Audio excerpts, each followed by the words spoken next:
Logan Thompson and VGK Stars. The series shifts back to Dallas tied at 2. More ahead on Locked On Golden Knights.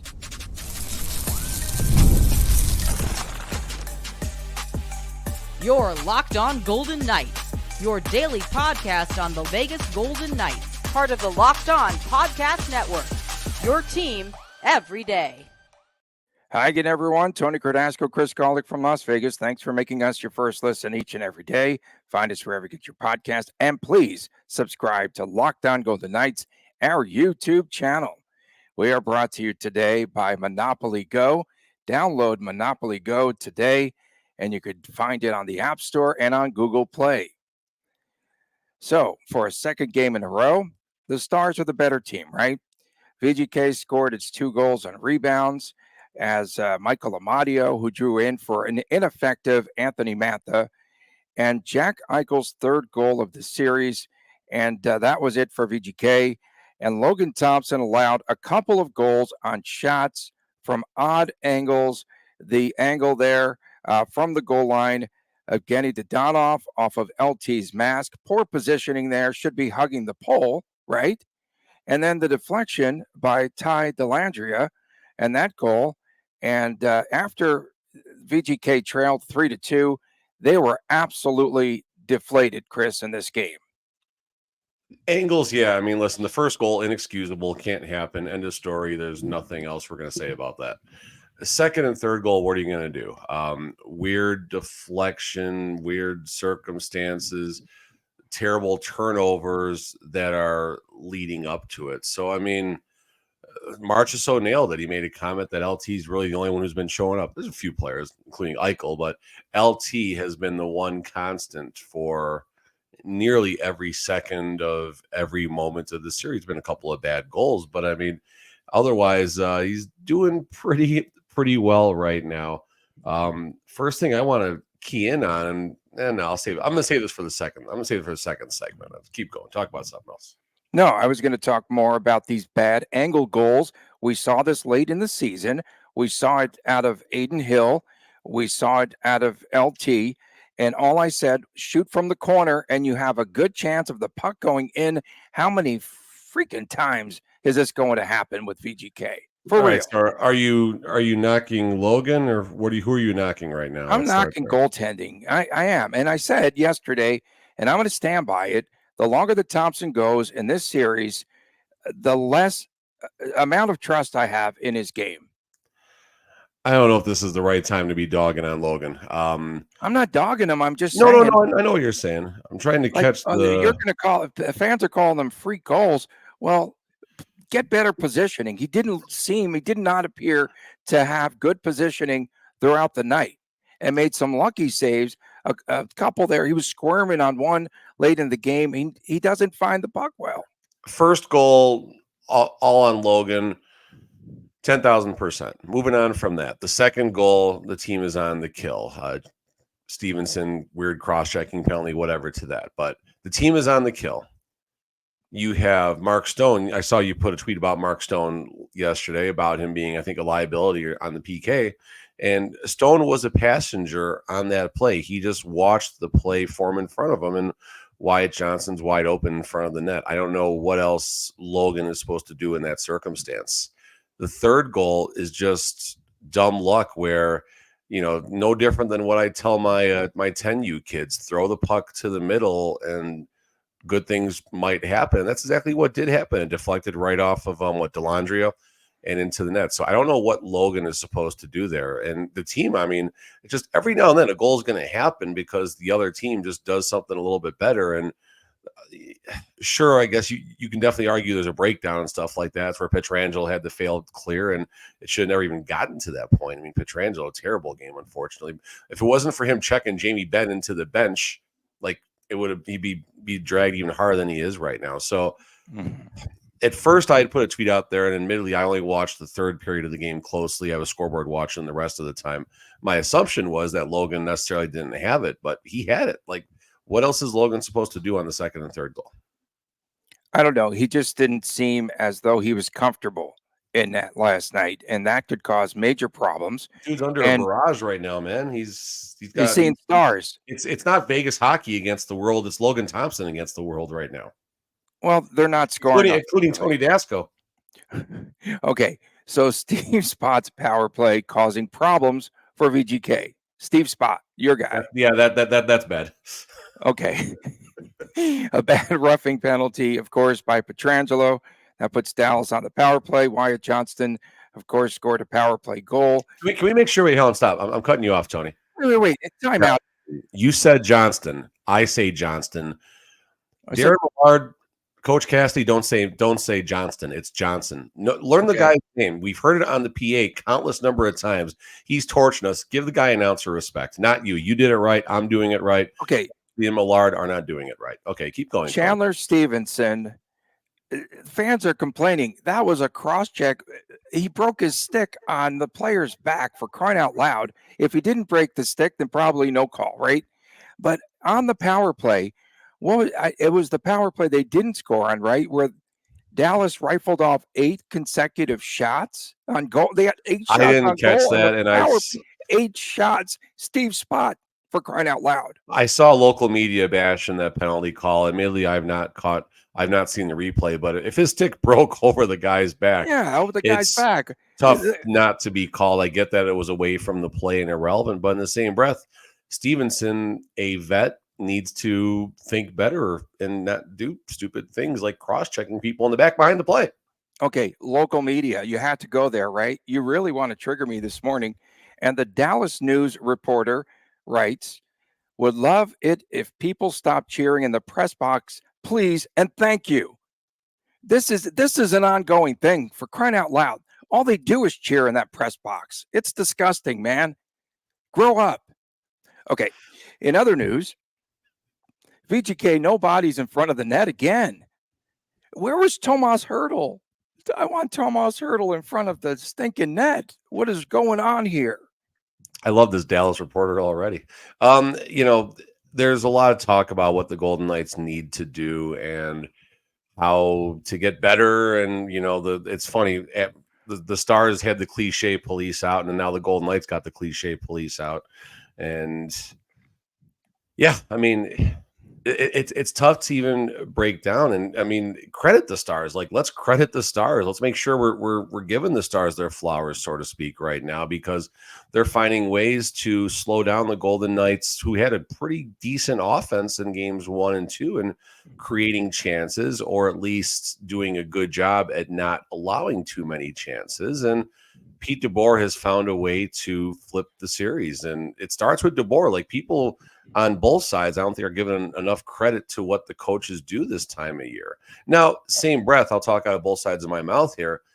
Maybe both coaches are just so bad. I'm going to say this. Maybe both coaches are so bad they do better with not having the last change, right? Maybe they do better just throwing players out there and seeing what happens. And whoever has the last change, actually has the disadvantage because they're putting the wrong players out there. I doubt that's what's happening, but it's very odd that the road team has won all 4 games so far. And this is not what we expected to be talking about. But again, credit DeBoer, credit the Stars. It's a fun series. It's the best series of the first round, and which honestly is what a lot of people expected it to be.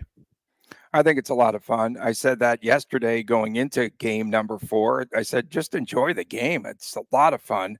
And maybe not for VGK fans, and maybe not losing in the manner in which they're falling in these games. How many 3-on-2 odd man rushes did VGK have where they just did not finish in this game as well? They couldn't finish.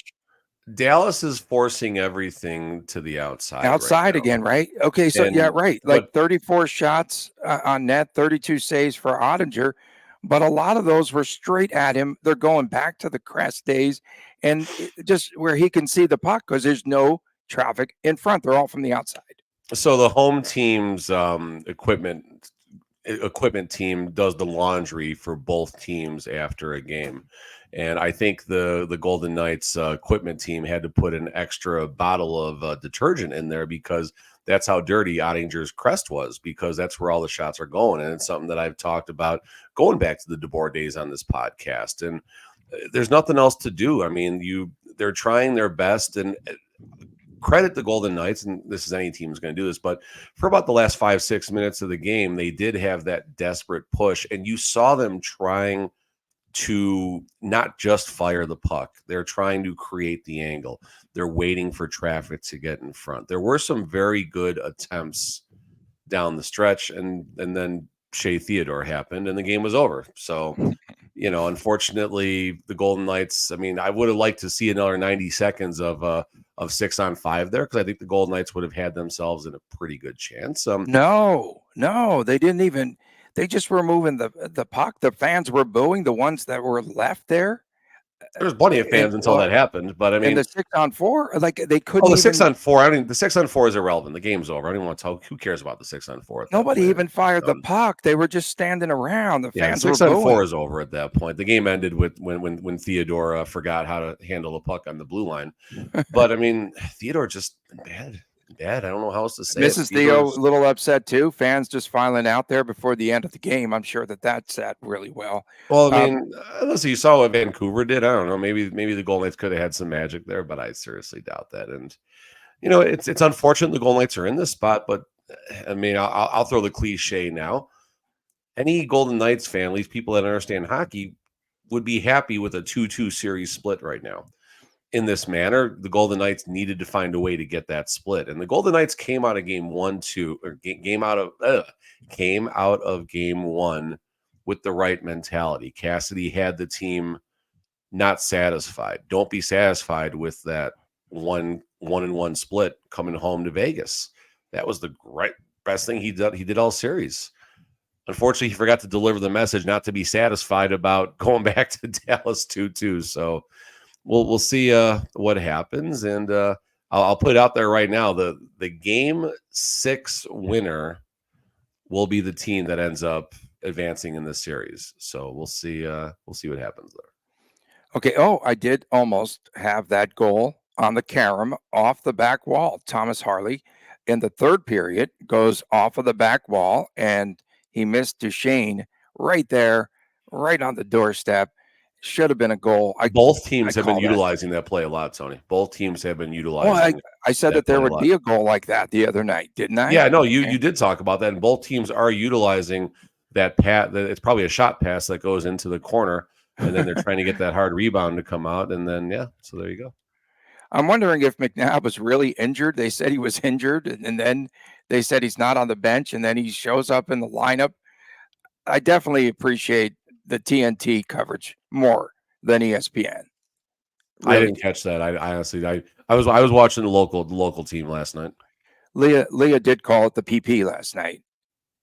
Her interview with Bruce Cassidy. Coach, what about the PP? Coming up next, the series has been close. Well, it's actually tied, Mr. Golick. I see this sensational headline there. But is it really that close? We'll get to that. I say, the non-homer in me says that this series is tied up at 2-2. Back with more after this on Locked On Golden Knights. I want to tell you about Monopoly Go. I am a big fan, and I'm sure that you've heard of it because it's been downloaded more than 150 million times. And it's a great twist on Monopoly, where you play on not one, but hundreds of Monopoly boards in crazy locations, building up amazing cities that bring you big money. The best part is messing around with your friends. As we've told you before, you can now charge them rent on iconic properties that you own, just like the classic Monopoly. But now you can rob their vault of riches, Vegas style, for your very self. And the leaderboards show us who the biggest Monopoly tycoon is. But it's not just our competitive side here on Locked On Golden Knights that really like it. You can team up with your friends and people all around the world in timed tournaments, and you can earn huge awards and rewards. So get into the game, join your friends today, download Monopoly Go, and you can do it for free on the App Store or on Google Play. Back on this edition of Locked On Golden Knights, Tony Cardasco, Chris Golick reporting from Las Vegas. We were not in the press box cheering last night for VGK. We appreciate you making us your first listen each and every day. That's embarrassing, man. Dude, that's so embarrassing. I'm not going to lie. I lost my phone. Okay, we appreciate you A making us lot your of views coming from that press box. A lot of views. Thanks for making us your first listen every day. Please subscribe and don't unsubscribe to the YouTube channel because of me. Okay, is this series that close? That's the question No. that you posed. Well, based on the play of the Dallas Stars, especially the last two games, I feel that Dallas is the better team. I said it, okay? Yes. They did what they wanted to do, especially that third period was nauseating to watch because Dallas played keep away. After two periods, now Dallas improves to 39-3. 39-3 when leading after two periods. They're putting bodies in front. They're shooting at VGK all over the place. Each and every time they have the puck, there's no hesitation, and they definitely have more jump in this series. So I don't think that this series. PK Subban said it last night. He said it in between the first and second periods, and it was a close game, right? Was it tied at that point? He's saying VGK is not as good as Dallas. And in this situation, I have to agree. Please don't tune out. Hang in there with me. Stay till the end of the podcast, like Theo's wife says. It's pretty good. So one of the simplest ways to get the temperature on a game, and then obviously on a series. Who says the temperature's rising, though? Cassidy. It Cassidy really hasn't been. that. No, it hasn't, honestly.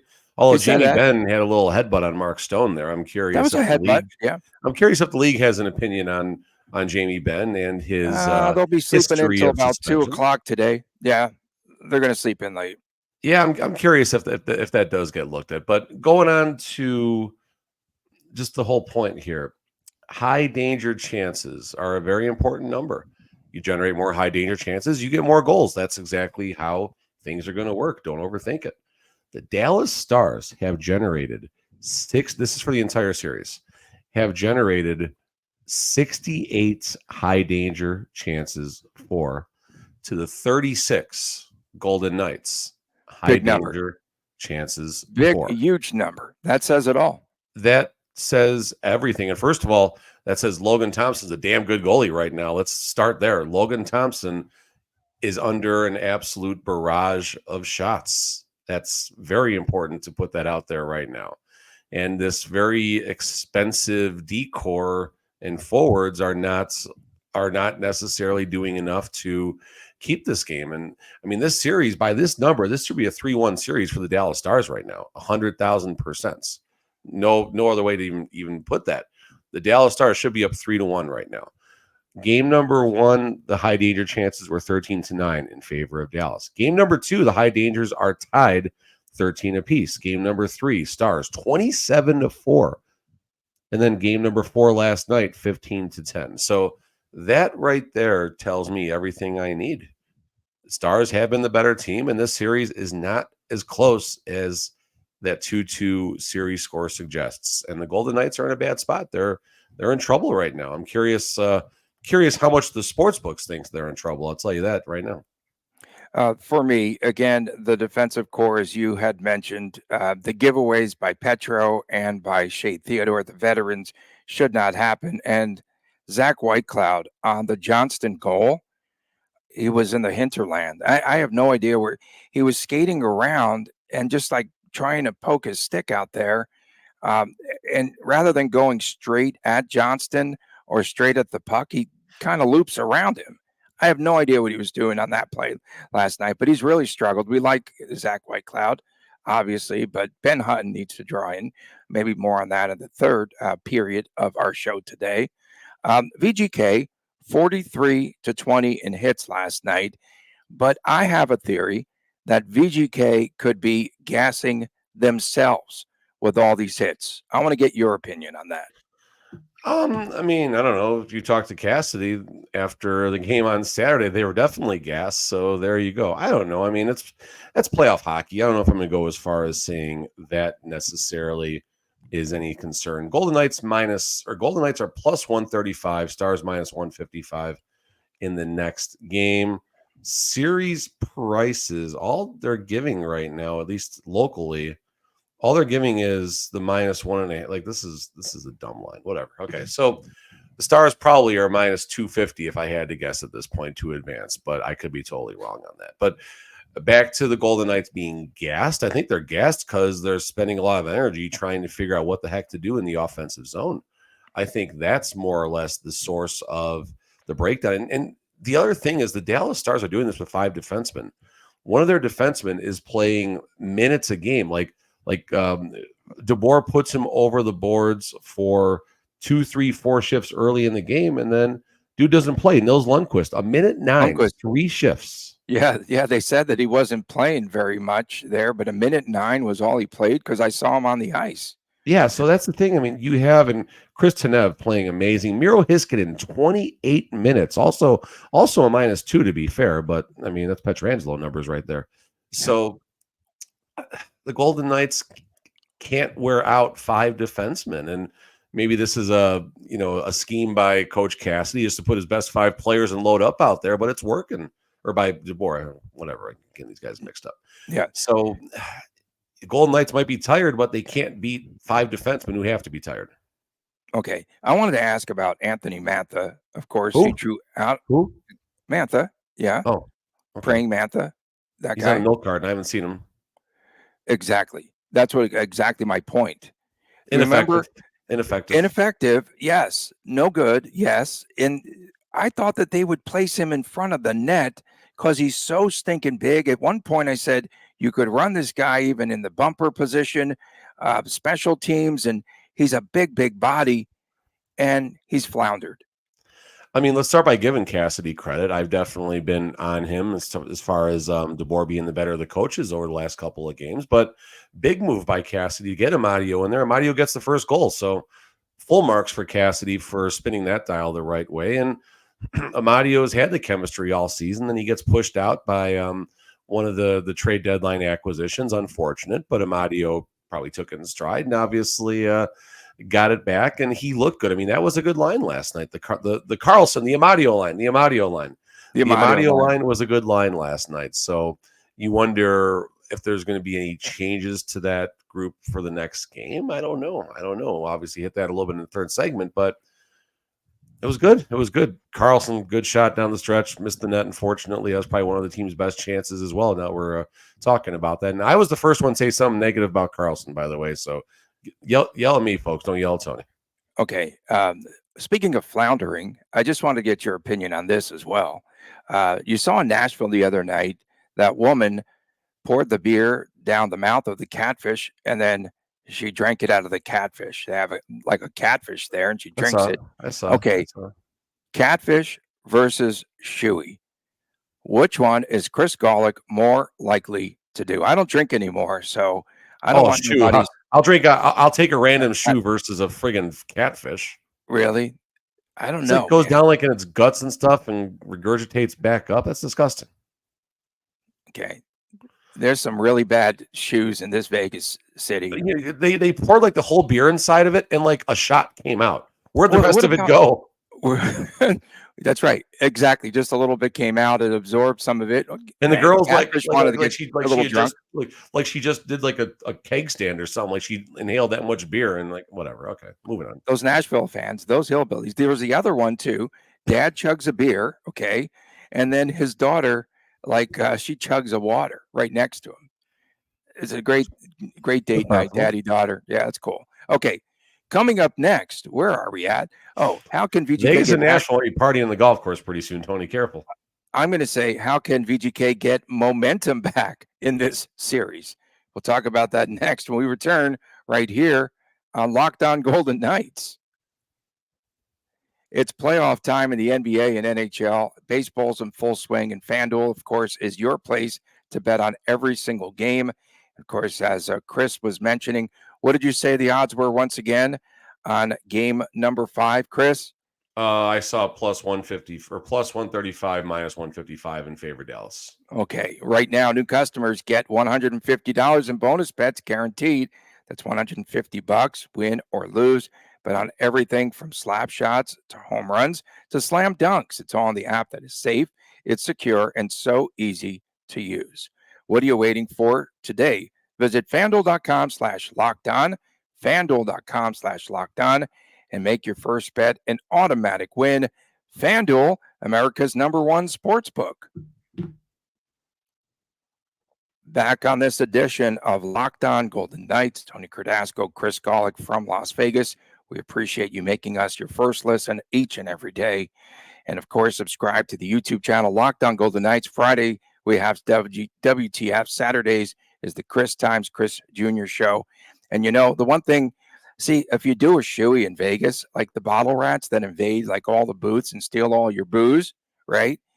They take their shoes off in clubs. They clean up the floor around the casino. Then they put their shoes back on. Would you drink a beer out of a bottle rat shoe, Chris Golick? No. Okay. How can VGK gain momentum back in this series after a couple of big wins for Dallas? And on the road, of course, the road team has won each and every one of these games in this series. And so now, Bruce Cassidy, by the way, Dallas is not located up there. He keeps saying, alluding to last time we went up there, it's south of here, right? It's deep in the heart of Texas, isn't it? They got that stud Wyatt Johnston on the team, too. The 20 or 21-year-old. So VGK, some moves they absolutely need to make. Pavel Dorofeev needs to play. Get him out on the ice. Instant energy. Huh? Who are you sitting? Who are you sitting? Carlson.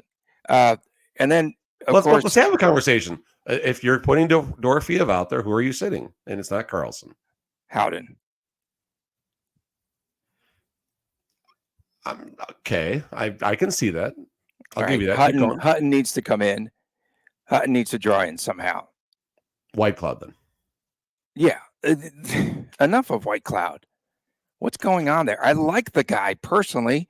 He's awesome. He's an awesome person, good dude, but he's not played well this season, especially in the second half of the regular season and here into the playoffs. Maybe this is something bigger than it is, but maybe we should talk about Nick Hague for a second here. When did this series kind of start to change? True. Very good point. Yeah. When Hague went out. Third segment, we kind of go off on the rails for a little bit here. But, I mean, Nick Hague being out certainly has affected things. And I'll back that up with my original statement. I was hoping to see Hanifin and Hague remain together, and then the return of Martinez and Pietrangelo. But obviously Hague being out changed that. And, I mean, the pairing, though, of those two haven't been very good. Do I have the report card up here? So, I mean, Pietrangelo and Hanifin, according to Hockey Stat Cards, which does a great report card for each team after the game and each individual player, Pietrangelo and Hanifin were the worst rated players on the Golden Knights. It's time to separate that pairing. I think. Yeah, Hannifin's not been good the last couple of games. Well, no one's really been good. And then, of course, injured Mark Stone. Now, you pointed out that he is just lumbering around, very slow to maneuver on the ice. Okay, he's your captain. He's your motivational leader, but what has he been doing of late? Concern there. I mean, I think he's been doing what everyone besides Jack Eichel and Logan Thompson have been doing, and he's struggling. I don't know if this is it's partially injury related. I don't know what it's like to heal from his situation and going back to all the backs, although his back should be in a good spot right now for all the hockey he didn't play for the last few months. But I said at game one, he just kind of looked weird as a skater out there, his body going multiple directions and stuff like that. Part of that's getting back into game speed and stuff. And part of that is the fact that Mark Stone isn't a great skater. He's a professional, really good skater, yes. But when you look at his skating ability versus the rest of the National Hockey League, I'm sure his metrics will rank relatively low, but that's not the type of player he is either.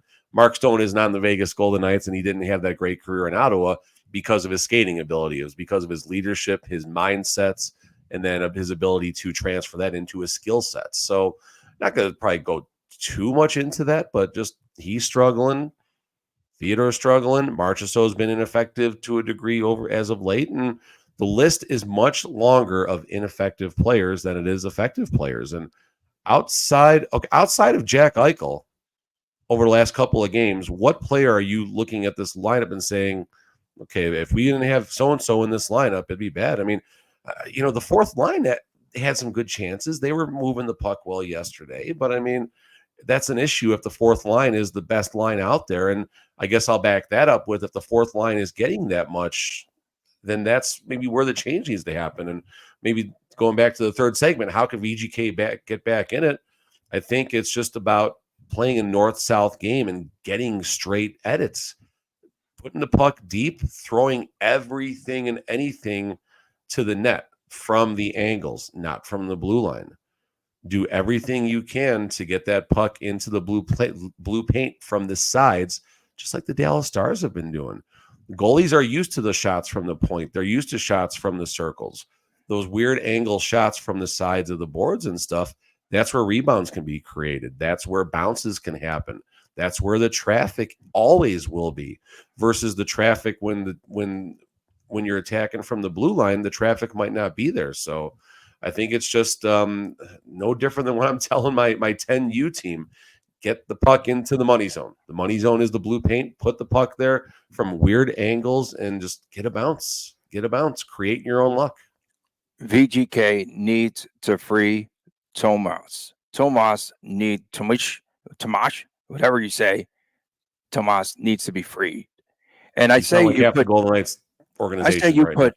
I say you put Hurdle, Centering, Dorofeev on that line. I don't know, maybe Stone, whatever. If he puts Dorofeev and Hurdle together, you're going to shake your moneymaker, because those two are going to click. You're going to shake your moneymaker because those two. I don't know where that came from. I feel like that could be a graphic, Tony. It feels like a graphic in the making. I think you need to go and get one of our shots on Canva and quote yourself there. That's pretty good, actually. But listen, I was going up and back with the spirit of the cap, who's been very high on Dorofeev and been There's very so many negative cliches on this show. There's too many. You guys are just trying to get clicks. We're having fun. Yeah, I'm just trying to get clicks. I can give a crap about clips, but clicks, whatever. But Dorofeev, I'm with you. This would definitely be a spot for Dorofeev to draw in, and your options at that point are Howden, which Howden was on the Carlson Amadio line, which is really good. So I don't know if that happens, but this is maybe where you look at, the fourth line, like a Will Carrier or something, or not Cole. Well, either one. I mean, find a way to get Dorofeev in the lineup. I think that's important right now, and I don't know if that's going to happen, which is unfortunate, because now Dorofeev is not only passing Mantha, but he's going to be passing a Howden, who Howden hasn't been that bad this series. I mean, I think he passes the eye test at least, but I could see dropping Howden down to the fourth line, sitting Carrier. You get Dorofeev in a top six position, or either a top six position or middle six. But you definitely have to shake things up, right? And the team's still not responding to South Beach Bruce. He's not going to see South Beach. Dorofeev would be great additions. And I will go back to something that I did say many times down the stretch, where if the Golden Knights go one and done, especially after being up 2-0 on the Dallas Stars, I don't care about the seeding. The Golden Knights are not a traditional 8 seed. So this isn't like the 1 seed. Possibly season, it's not over, but this isn't like a traditional 1 versus 8 like what your New York Rangers did in the East. This isn't that series, and the Golden Knights' expectations are higher. But if the Golden Knights go one and done, especially after having a 2-0 series lead, Cassidy enters next season on the hot seats. On the hot seat. People are shaking their heads at me, but another stat that I heard really fast. I was thinking the same thing when Hackstall got fired. Hackstall gets fired in Seattle because of why? BLTs with the ownership group. The players were saying, "I'm not going to." They blasted him. I'm not coming back next year if he's the coach. The one thing, well, they don't have a choice under contract, but they did that to DeBoer here, folks. That's the reference. There's no inside jokes. Golden Knights got a Stanley Cup after that, so that's okay. But where was I going? I had a thought. It's okay. I think we'll get out of here. Okay, so no, really fast. Coach Cassidy, on his second full season with the Vegas Golden Knights, is the 8th longest tenured coach. There's only 7 other coaches who have been with their team longer. It's a revolving door. And you're going to look at Coach Cassidy's job in the playoffs, the job that he did, if the Golden Knights do not advance right now. And you're going to question it, and you should question it. Yeah, because the players are tuning him out. It's obvious right now. Tomorrow on the show, we will preview game number 5 in Big D. Up there in Big D. It's up there, right? In relation to Vegas, we did pretty well up there before. Of course, we appreciate the everydayers, the folks that hang in there with us. Now, together here, two and a half, I got my almost 3 green. years. It fell down, but I got my green Locked On shirt back there. Oh, you got trolled. You got Nice trolled by social media, VGK social media, WTF. Say that for Friday. Of course, we'll see you tomorrow. Keep cheering in the press box. Please subscribe, Lockdown Golden Knights on YouTube. Take care, everyone. Oh, I said take care early, too soon. From a man, Chris Golick, I'm Tony Cardasco from Las Vegas. See you tomorrow on Lockdown Golden Knights. Already said take care.